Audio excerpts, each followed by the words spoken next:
Hello and welcome to Instablogs Global Report. This is Sukmani with fresh updates and more citizen voices from all over the world. Stories for the day are: Russian economy melting down in the heat of economic crisis. Indian space commerce touches a new high with the launch of W2M satellite. As winter sets in, Jordanians make heating preparations. And French trying to halt the onset of year 2009.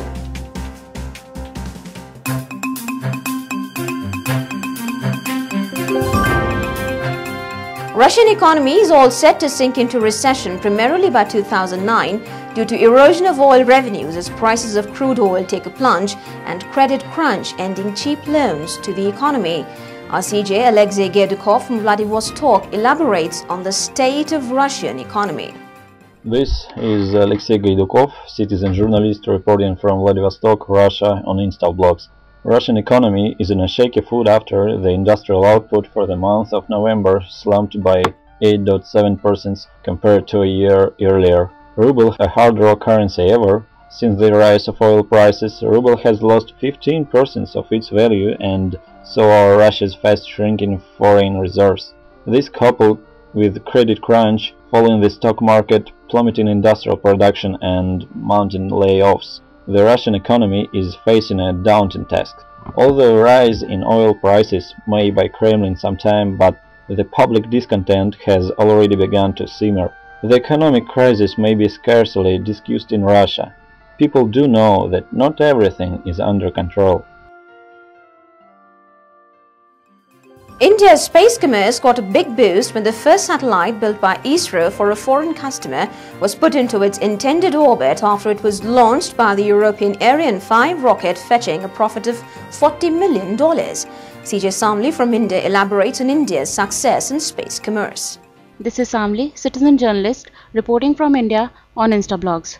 Indian space commerce got a huge boost when the state-of-the-art communication satellite W2M, built by ISRO on a commercial basis in partnership with EADS-Astrium of Europe, was launched at 4:05 am Indian Standard Time from the Guiana Space Centre at Kourou in French Guiana. W2M separated from Ariane 5 32 minutes after its liftoff and reached its intended Geosynchronous Transfer Orbit. Building W2M signaled ISRO'S foray into the satellite manufacturing market. Weighing 3,463 kg at liftoff, it is the heaviest satellite built by the ISRO and is capable of operating over 15 years. The spacecraft was built for Eutelsat Communications, which is a global satellite communication provider based in Paris.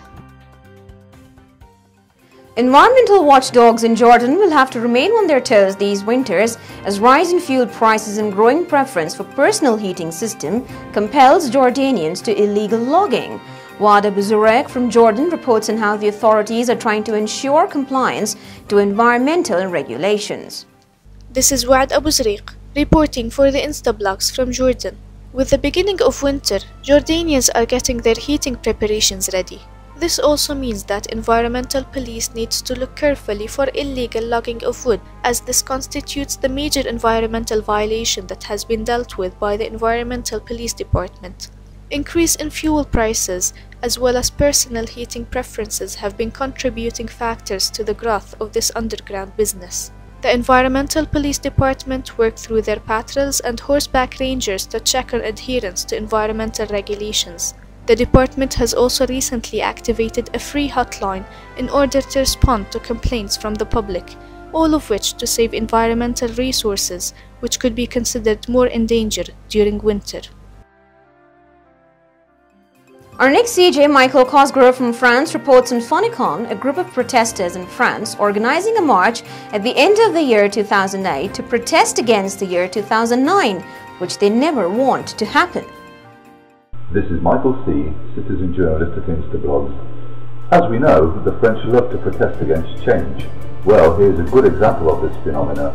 A group of protesters called Phonicon is organising an end-of-the-year march to protest against the year 2009. They don't want next year to happen, so they are going to meet on the Atlantic coast in order to stop the tide coming in. Then they will call for France to stay in 2008. because 2009 looks like being a bad year. They will also protest against Switzerland because of the Swiss watchmaking industry, which they say encourages time going by. And if you get hungry whilst protesting, there will be 2008 oysters available. This is a true story, my friends. If you want your voice to be heard by millions, let Instablogs be your choice. You can contact us at cj@instablogs.com. That's all for today's show. We'll be back with fresh updates and more citizen voices. Till then, it's goodbye from the entire team of Global Report.